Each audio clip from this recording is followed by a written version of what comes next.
إن الحمد لله نحمده ونصلي على رسوله الكريم أما بعد فأعوذ بالله من الشيطان الرجيم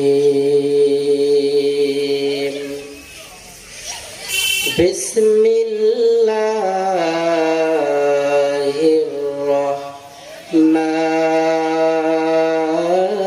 الرحمن الرحيم ضربت عليهم الذلة والمسكنة وباءوا بغضب من الله وقال النبي صلى الله عليه وسلم تركت فيكم أمرين ما تمسكتم بهما لن تضلوا بعدي أبدا كتاب الله وسنة رسوله صدق الله مولانا العظيم وصدق رسوله النبي الكريم ونحن على ذلك لمن الشاهدين والشاكرين والذاكرين والحمد لله رب العالمين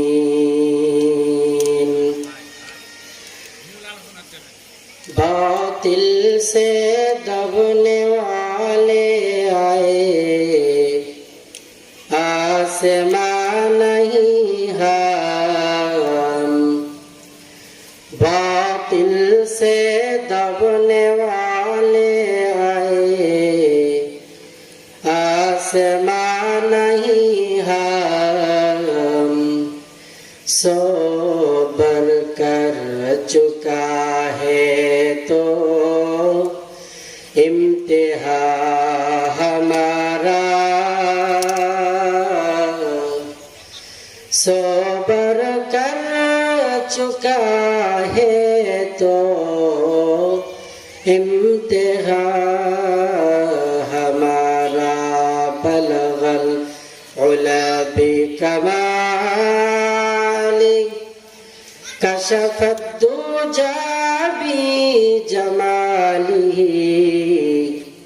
حسنت جميع خصاله صلوا عليه وآله بلغ العلا بكماله كشف الدجى بجماله حسنت جميع خصاله صلوا عليه وآله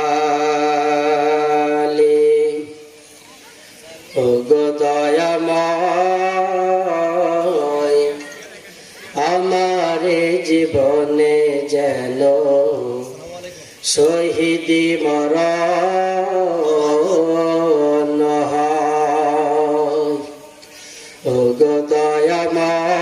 দয়াময় আমার জীবনে যেন শহীদি মরণ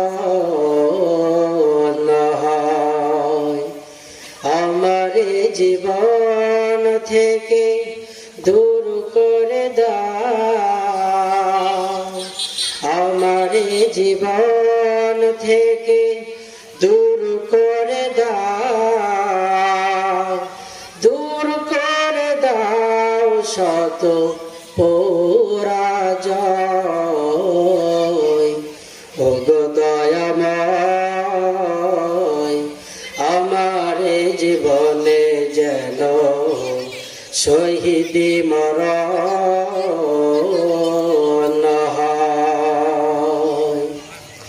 লাখ শহীদের পূর্ণ ভূমিতে আমাকে কবুল করে না। তোমারই দিনের পথে চলারই মতো শক্তি আমায় তুমি দাও, দূর করে দাও জীবনের জড়তা, দূর করে দাও শত পরাভয়। ওগো দয়াময় আমার জীবনে যেন শহীদি মরণ হয়। আলহামদুলিল্লাহ, আজকের এই ঐতিহাসিক তাফসিরুল কোরআন মাহফিল, বরকতপূর্ণ এই মাজলিস যারা এই অক্লান্ত পরিশ্রমের মাধ্যম দিয়ে সাজিয়েছেন, আল্লাহ পাক সকলের সকল শ্রমকে জান্নাতের বিনিময়ে কবুল করেন, সকলেই বলি আমিন। আজকের এই মাহফিলের প্রধান বক্তা হিসেবে আলোচনা রাখবেন সারা বাংলার আলোড়ন সৃষ্টিকারী আলহাজ হযরত মাওলানা মোহাম্মদ রুহুল আমিন ইসলাম যুক্তিবাদী সাহেব দাওয়াত বারকাতুহুম। আমরা সকলেই তাকে চিনি ও জানি। আমরা সবাই আগে আগে কাজ থেকে ফারেক হয়ে মাহফিল সফল করার লক্ষ্যে মাহফিলে আসার চেষ্টা করব ইনশাআল্লাহ। মুহতারাম সামি, বর্তমান আমরা মুসলিম জাতি, আমাদের অবস্থা বড়ই করুণ। সারা বিশ্বের মুসলিম জাতি আজ এক অশান্তির বেড়াজালে আবদ্ধ। মুসলমানরা আজ ইহুদি, খ্রিস্টান, বেঈমান, নাস্তিকদের হাতে লাঞ্ছিত, বঞ্চিত, নিষ্পেষিত, অবহেলিত, অত্যাচারিত, নির্যাতিত, অপমানিত, অপদস্থ। কথা বলেন ঠিক কিনা? আজকে আমরা মুসলমান খুব শান্তিপূর্ণভাবে নামাজ আদায় করলাম। যদি আমরা মুসলমান এখন থেকে সজাগ ও সচেতন না হই, তাহলে এমন দিনও আসতে পারে আমার সোনার বাংলায় যে শান্তিপূর্ণভাবে আল্লাহ পাকের কুদরতি কদমে সেজদা দিব, এই ভাগ্য আমাদের নাও থাকতে পারে। শান্তিপূর্ণভাবে মসজিদে গিয়ে নামাজ আদায় করব, এইরকম পরিস্থিতি নাও থাকতে পারে যদি আমরা মুসলমান এখন থেকে সজাগ আর সচেতন না হই। কারণ সারা বিশ্বের সমস্ত বেঈমান, বেদিন, কাফের এরা মুসলমানদেরকে নিঃশেষ করে দেওয়ার জন্য, মুসলমানদেরকে শেষ করে দেওয়ার জন্য এরা আলাদা আলাদা ধর্মের অনুসরণ করা সত্ত্বেও মুসলমানদেরকে বিদায় করে দেওয়ার জন্য এরা একতাবদ্ধ হয়েছে। কথা বলেন ঠিক কিনা? অপরদিকে আমরা মুসলমান, আমরা এক মাওলায়ে পাকের কুদরতি কদমে সেজদায় লুটিয়ে পড়ি, একই কাবার দিকে হয়ে নামাজ আদায় করি, একটাই কিতাব, মহাগ্রন্থ, ঐশী গ্রন্থ কোরআনুল কারীমের তেলাওয়াত করি ও অনুকরণ করি। একটাই নবী, আখিরি জামানার পয়গম্বর জনাবে মুহাম্মদ মুস্তাফা সাল্লাল্লাহু আলাইহি ওয়াসাল্লামের প্রেম ভালোবাসা অন্তরে লালন করে চলি। কিন্তু ইসলামকে প্রতিষ্ঠিত করার জন্য বেঈমানরা যে রকম একতাবদ্ধ হয়েছে, আমরা মুসলমান আমাদের মুসলমানিত্ব ঠিক রাখার জন্য, আমাদের ইমানদারি ঠিক রাখার জন্য এখনো পর্যন্ত আমরা এক হতে পারি নাই। কথা বলেন ঠিক কিনা? সোনার বাংলার মুসলমান আজও যদি আমরা একতাবদ্ধ হতে না পারি, তাহলে গাজা ও ফিলিস্তিনের মুসলমানের মতো অবস্থা আমাদেরও হতে পারে। কথা বলেন ঠিক কিনা? সমস্ত ইহুদিরা, সমস্ত বেঈমানরা একজোট হয়েছে মুসলমানদেরকে বিদায় করে দেওয়ার জন্য। ইহুদি এমন একটা জাতি, যেই জাতির উপরে আল্লাহ পাকের পক্ষ থেকে লানত, আল্লাহ পাকের পক্ষ থেকে লাঞ্ছনা, বঞ্চনা আল্লাহ তাআলা দিয়েই রেখেছেন।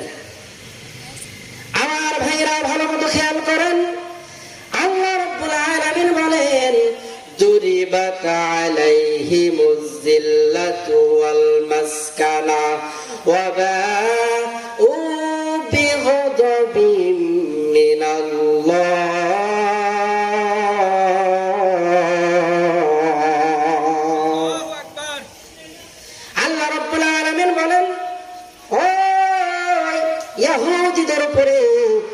আল্লাহ পাকের পক্ষ থেকে লাঞ্ছনা বঞ্চনা, আমি রবের পক্ষ থেকে তাদের উপরে গজব আর আযাব। সারা বিশ্বের সমস্ত ইহুদিরা এরা কোথাও থাকার স্থান পাইতো না। আমার ভাইরা ভালো মতো দিলের কান দিয়ে শ্রবণ করবেন। এক পর্যায়ে তারা রোমান শাসকগুলো এই ইহুদিদেরকে তাদের দেশ থেকে বিতাড়িত করে দিল। এক পর্যায়ে তারা মদিনার হেজাজ নামক শহরে তারা বিচরণ করা শুরু করলো। কিছুদিন পরে ওই মদিনার মধ্যে তারা হট্টগোল শুরু করে দিল। আল্লাহ পাকের হাবিব জনাবে মুহাম্মদ মুস্তাফা সাল্লাল্লাহু আলাইহি ওয়াসাল্লাম তাদেরকে মদিনা থেকে বিতাড়িত করে দিলেন। অল্প কিছু ইহুদি মদিনার জমিনে বসবাস করা শুরু করলেন, কিন্তু ইসলামের দ্বিতীয় খলিফা খলিফাতুল মুসলিমিন ওমর ফারুক রাদিয়াল্লাহু তাআলা আনহুর জামানায়, আমার ভাইরা ভালো মতো খেয়াল করে, ওমর ফারুক রাদিয়াল্লাহু তাআলা আনহুর জামানায় ওই অল্প সংখ্যক ইহুদিদেরকেও মদিনা থেকে ঘাড় ধরে বের করে দিলেন। এবারে ইহুদিরা গোটা দুনিয়ায় ঘুরতে লাগলো, কোথাও কোনো স্থান নাই। কারণ ভালো মানুষের জায়গা সব জায়গায় হয়, কথা বলেন ঠিক কিনা? আর যারা ভালো না, যাদের চরিত্র ভালো না, যাদের চলাফেরা ভালো না, এদের জায়গা স্বয়ং রসুলের দেশে মক্কা মদিনাতেও হয় না, কথা বলেন ঠিক কিনা? 1290 সনে এই ইহুদিগুলো ইংল্যান্ডে বসবাস করা শুরু করলো। ইংল্যান্ড থেকে তাদেরকে ইংলিশ শাসকগণ তাদেরকে ঘাড় ধরে বের করে দিল। তারা এবার চলে গেল ফ্রান্সে। ফ্রান্স থেকেও তারা এক পর্যায়ে বিতাড়িত হয়ে চলে গেল বেলজিয়ামে। বেলজিয়াম থেকে এক পর্যায়ে বিতাড়িত হয়ে তারা চলে গেল রাশিয়ায়। রাশিয়া থেকে বিতাড়িত হওয়ার পরে একটা পর্যায়ে তারা ইউরোপ ছেড়ে চলে এসে তারা ফিলিস্তিনে ফকিরের ভেষে ঢুকে আজকে তারা বাদশাহীর মতো আচরণ করে, কথা বলেন ঠিক কিনা? যে করে চক্ষুদান তারই করে অপমান, প্রবাদ একটা আছে না, যে করে চক্ষুদান তারই করে অপমান। যাদের থাকার জায়গা পর্যন্ত ছিল না, তারা ভিক্ষুকের বসে ফিলিস্তিনে এসে বসবাস শুরু করলো। আর আমেরিকার সাপোর্ট নিয়ে তারা একটা পর্যায়ে আস্তে আস্তে ওই ফিলিস্তিনের মধ্যে বসবাস শুরু করলো। আজকে এমন অবস্থা দাঁড়িয়েছে, তাদের জ্বালায় আর আমরা এই তাদের মাতৃভূমিতে মুসলমানরা থাকতে পারে না, কথা বলেন ঠিক কিনা? আমার ভাইয়েরা ভালো মতো খেয়াল করেন, ওই বাইতুল্লাহ রক্ষা করা আমরা মুসলমানের যে রকম ঈমানি নৈতিক দায়িত্ব, ঠিক তেমনি ভাবে বাইতুল মুকাদ্দাসকেও রক্ষা করা মুসলমানদের ঈমানি দায়িত্ব। ওই মসজিদে বাইতুল্লাহর উপরে, মসজিদে হারামের উপরে যদি কোনো ব্যক্তি আক্রমণ করে, তাহলে কোন মুসলমান কি ঘরে বসে থাকতে পারে? কথা বলেন, ঘরে বসে থাকতে পারে? কোন মুসলমান ঘরে বসে থাকতে পারে না, কারণ আমাদের কিবলা, আমাদের বাইতুল্লাহকে রক্ষা করার দায়িত্ব প্রত্যেকটা মুমিনের, প্রত্যেকটা মুসলমানের, কথা বলেন ঠিক কিনা? বাইতুল্লাহর মহব্বত আমাদের অন্তরে যেমন, বাইতুল মুকাদ্দাসও মহব্বত আমাদের অন্তরে ঠিক একই রকম। আল্লাহ রাব্বুল আলামিন হেদায়াত ও বরকত পূর্ণ করে সর্বপ্রথম বানিয়েছেন দুইটা ঘর। কয়টা ঘর? আল্লাহ তাআলা সর্বপ্রথম দুইটি ঘর বানিয়েছেন। এর মধ্যে এক নাম্বার ঘর হলো ইন্না আউওয়ালা বাইত বুদিআ লিন-নাস লাল্লাযী বিবাক্কাতা মুবারাকা ওয়া হুদাল লিল আলামিন। নিশ্চয় আল্লাহ রাব্বুল আলামিন প্রথম ঘর নির্মাণ করেছে প্রথম জমিনের উপরে, লাল্লাযী বিবাক্কাতা মুবারাকা, যে জমিনটা হলো মক্কা শহরে। আর এই জমিনের উপরে আল্লাহ তাআলা প্রথম ঘর বানাইলেন হলো বাইতুল্লাহ। নবী ইব্রাহিম আলাইহিস সালাম এক পর্যায়ে মক্কার জমিনে ইসমাইল আলাইহিস সালাম বিবি হাজরাকে নিয়ে পদার্পণ করলেন। ওই মরুভূমির মধ্যে থাকার কোনো জায়গা নাই। পয়গম্বর ইব্রাহিম আলাইহিস সালাম এবার সর্বপ্রথম আল্লাহ পাকের নির্দেশে একটি ঘর বানাইলেন, যে ঘরের নাম হলো বাইতুল্লাহ। বাইতুল্লাহ বানানোর পরে এবার তার শহরে চলে গেলেন। যাওয়ার পরে প্রথম বিবি সায়রাকে বললেন, আমার দ্বিতীয় সন্তান ইসমাইলের জন্য এই মক্কার জমিনে আমি পয়গম্বর আল্লাহ পাকের নির্দেশে একটা ঘর বানাইছি।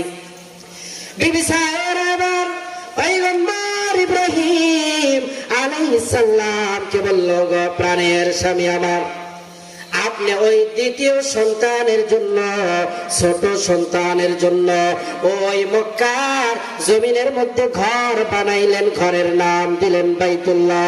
ওই হাজেরার কপাল কত ভালো যে হাজেরার সন্তান বাইতুল্লাহর ইমাম, আর হাজেরা হলো বাইতুল্লাহর ইমামের মা। ও পয়গম্বর, আল্লাহ পাকের কাছে একটু দোয়া করেন, আল্লাহ রাব্বুল আলামিন যেন আপনাকে দ্বিতীয় ঘর মসজিদ আকসা বানানোর জন্য অনুমতি প্রদান করেন। আল্লাহ রাব্বুল আলামিনের কাছে পয়গম্বর ইব্রাহিম আলাইহিস সালাম দোয়া করলেন। সঙ্গে সঙ্গে আল্লাহ তাআলা জানিয়ে দিলেন, ওগো পয়গম্বর, ওগো খলিল আমার, আপনি এই জমিনের মধ্যে দ্বিতীয় ঘর মসজিদে আকসা নির্মাণ করে দেন। সর্বপ্রথম আল্লাহ তাআলা মসজিদে হারাম বানিয়েছেন, এরপরে দ্বিতীয়ত আল্লাহ রাব্বুল আলামিন মসজিদে আকসা বানিয়েছেন। আল্লাহ পাকের হাবিব বলেন, তৃতীয়ত আমি নবী মসজিদে কুবা বানিয়েছি। চতুর্থ আল্লাহ পাকের হাবিব মসজিদে নববী বানিয়েছেন। মসজিদুল হারামে ইবাদত করা বড় সৌভাগ্য, কত বড় সওয়াবের কাজ। আল্লাহ পাকের হাবিব বর্ণনা করেন, যেই ব্যক্তি মসজিদে হারাম শরীফে গিয়ে এক রাকাত নামাজ আদায় করে, আল্লাহ তাআলা তার আমলনামার মধ্যে 1,00,000 রাকাত নামাজ পড়ার সওয়াব দান করে। সুবহানাল্লাহ বলে। আমার ভাইরা ভালো মতো খেয়াল করেন। এরপরে আল্লাহর হাবিব বর্ণনা করেন, যে ব্যক্তি মসজিদ নববীতে 1 রাকাত নামাজ আদায় করে, আল্লাহ রাব্বুল আলামিন তার আমলনামার মধ্যে 1000 রাকাত নামাজের সওয়াব দান করেন। তৃতীয়ত আল্লাহর হাবিব হাদিসের মধ্যে বর্ণনা করে, আমার ভাইরা ভালো মতো খেয়াল করেন, আল্লাহর হাবিব বর্ণনা করেন, যেই ব্যক্তি ফিলিস্তিনের মসজিদ আকসায় 1 রাকাত নামাজ আদায় করবে, ওই ব্যক্তির আমলনামার মধ্যে আল্লাহ রাব্বুল আলামিন 500 রাকাত নামাজের সওয়াব দান করবে। সুবহানাল্লাহ বলে। আল্লাহর হাবিবকে বলা হলো, আল্লাহর নবী, ওই মসজিদ আকসা কখন নির্মাণ হয়েছে? আল্লাহর হাবিব জানিয়ে দিলেন, মসজিদে হারাম বাইতুল্লাহ শরীফ নির্মাণ করার 40 বছর পরে আল্লাহ পাকের নির্দেশে পয়গম্বর ইব্রাহিম আলাইহিস সালাম মসজিদে হারাম নির্মাণ করেছে। আজকে আমরা মুসলমান হিসেবে মসজিদে হারামকে রক্ষা করার দায়িত্ব আমাদের। মসজিদুল হারামের দায়িত্ব গ্রহণ করা কথা ছিল মুসলমানদের, কিন্তু আমরা মুসলমান আমাদের অন্তরের ভিতরে নফরত নিয়ে পড়ে আছি। আর যারা ইহুদি খ্রিস্টান, তারা মসজিদে হারামকে, তারা বাইতুল মুকাদ্দাসকে তারা নিজেদের করে নেওয়ার জন্য কঠিন চক্রান্ত চালিয়ে যাচ্ছে। কথা বলেন ঠিক কিনা? আমার ভাইয়েরা ভালো মতো খেয়াল করেন, আল্লাহর হাবিব সাল্লাল্লাহু আলাইহি ওয়াসাল্লাম,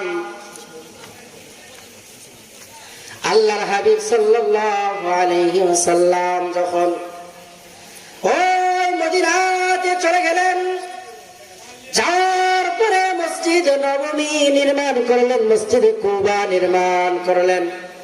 আল্লাহর হাবিব সাল্লাল্লাহু আলাইহি ওয়াসাল্লাম নামাজ আদায় করলেন। মসজিদে আকসার প্রতি আমাদের ভালোবাসা অবশ্যই মুসলমান হিসাবে থাকা চাই।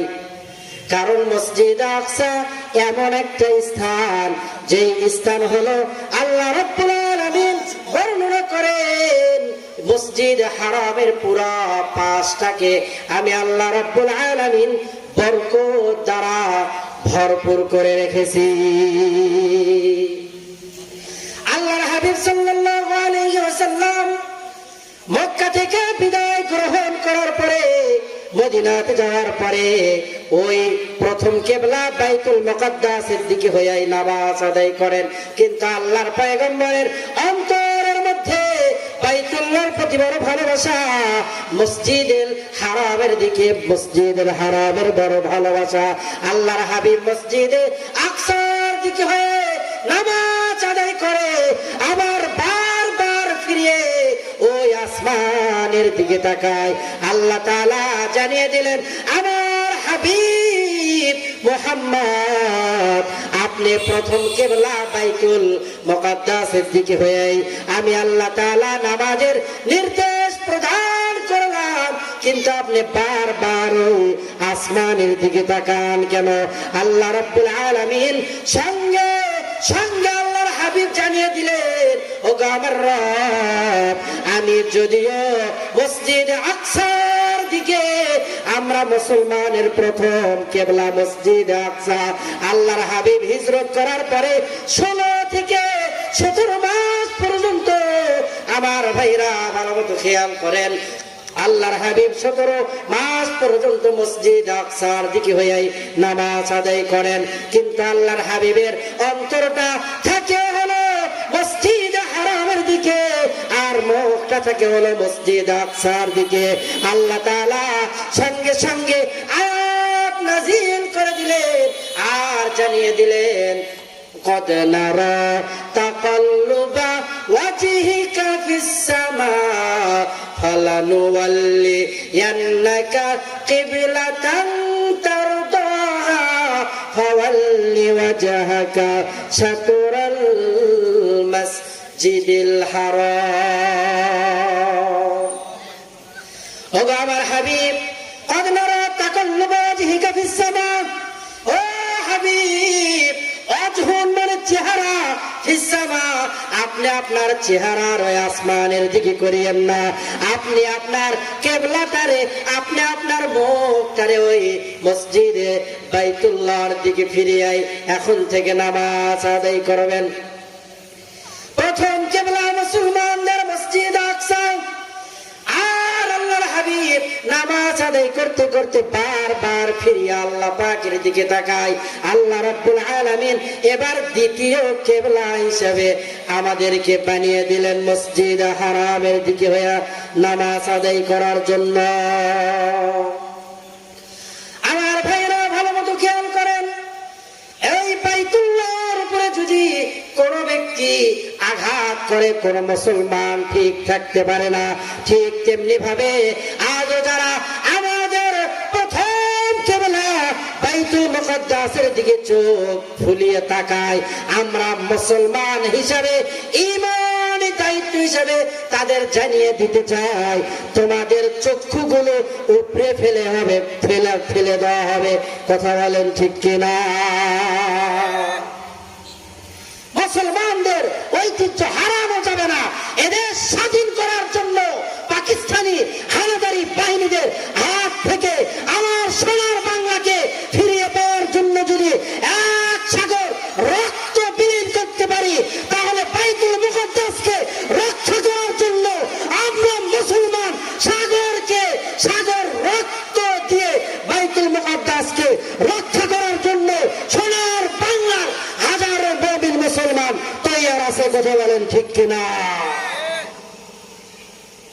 আমাদের ঈমানি দায়িত্ব বাইতুল মুকাদ্দাসকে রক্ষা করা। জীবনে অনেক রক্ত দিয়েছি আমরা, নেতার জন্য রক্ত দিয়েছি আমরা, নেত্রীর জন্য আমরা রক্ত দিয়েছি, দলের জন্য রক্ত দিয়েছি, মার্কার জন্য আমরা অনেক রক্ত আমাদের বক্ষ থেকে আমরা ক্ষয় করেছি। এবার আমরা ইসলামের জন্য, এবার আমরা কোরআনের জন্য, এবার আমরা ইসলামী হুকুমত সোনার বাংলায় কায়েম করার জন্য এবং ফিলিস্তিনের মসজিদ আকসা রক্ষা করার জন্য যদি ডাক আসে আমিরে খেলাফত, আমিরে জামাত, আমিরে হেফাজতের পক্ষ থেকে, তাহলে প্রত্যেকটা মুসলমান, মুমিন মুসলমান, টেকনাফ থেকে তেতুলিয়া পর্যন্ত, পরশা থেকে পাথুরিয়া পর্যন্ত সমস্ত মুমিন মুসলমান একজোট হয়ে এক প্ল্যাটফর্মে এসে সমস্ত ইহুদিবাদকে, সমস্ত তাগুতি শক্তিকে এদের সহ তাম বিশ্বের মাটির নিচে জিন্দা দফন দিয়ে আমরা ওই জেরুজালেমের ফিলিস্তিনের মাঠটাকে নমরুদের কবরস্থান বানাইতে চাই। কথা বলেন ঠিক কিনা? আমরা মুসলমান, আমরা যদি আজও সেই নীরবতার ভূমিকা পালন করি তাহলে স্পষ্ট ভাষায় বলছি আমাদের মুসলমানিত্ব হারিয়ে যাবে। হক কথা বলা প্রত্যেকটা মুসলমানের ঈমানি দায়িত্ব। নরম সুরে কথা বলা যে এরকম সুন্নাত, গরম সুরেও কথা বলা সুন্নাত, মার খাওয়াও যে এরকম রাসূলের সুন্নাত। ইসলাম বিদ্বেষীদেরকে, কাফেরদেরকে, বেঈমানদেরকে, নাস্তিকদেরকে, ইহুদিদেরকে মারতেও রাসূলের সুন্নাত। কথা বলেন ঠিক কিনা? সুন্নাত শুধু খাওয়া শেষে মধু পান নয়, সুন্নাত শুধু মিষ্টি পান করা নয়, সুন্নাত নয় শুধু খাওয়া শেষে মধু পান, সুন্নাত নয় শুধু খাওয়া শেষে মধু পান, আরো কিছু সুন্নাত আছে তুমি জানো কি? জানলেও জীবনে কখনো তা মানো কি? সুন্নাত নয় শুধু দাওয়াতের মেহমান, সুন্নাত নয় শুধু খাওয়া শেষে মধু পান, আরো কিছু সুন্নাত আছে তুমি জানো কি? জানলেও জীবনে কখনো তা মানো কি? কথা বলেন ঠিক কিনা? সুন্নাত শুধু দাওয়াতের মেহমান আর মধু খাওয়া নয়, সুন্নাত হলো মার খাওয়া সুন্নাত, মার দেওয়া সুন্নাত। আমরা মুসলমান, আমাদেরকে বিপ্লব ঘটাইতে হবে। বিপ্লব না ঘটানো পর্যন্ত আমাদের সোনার বাংলা সহ সারা বিশ্বে কালেমার পতাকা উড্ডীন করা মুসলমানদের পক্ষে কখনো সম্ভব নয়। এজন্য আসুন আমরা সকলেই একতাবদ্ধ হয়ে এক প্ল্যাটফর্মে এসে ইসলামের বাতিকে, কালেমার পতাকাকে উচ্চ করে ধরতে পারবো তো আমরা ইনশাআল্লাহ। সবাই সব ভেদাভেদ মত ভুলে গিয়ে আমরা সকলেই দ্বীন ইসলামের জন্য ময়দানে কাজ করে যাচ্ছি। আগামীতে আমরা সকলেই কাজ করব ইনশাআল্লাহ। আল্লাহ পাক আমাদেরকে তৌফিক দান করেন। ওয়া তৌফিক ইল্লা বিল্লাহ। আসসালামু আলাইকুম ওয়া রাহমাতুল্লাহি ওয়া বারাকাতুহু। মাশাআল্লাহ, জাযাকাল্লাহ, শুকরিয়া। ভদ্রপাড়া কবরস্থানের উন্নয়ন কল্পে বিরাট ইসলামী জালসা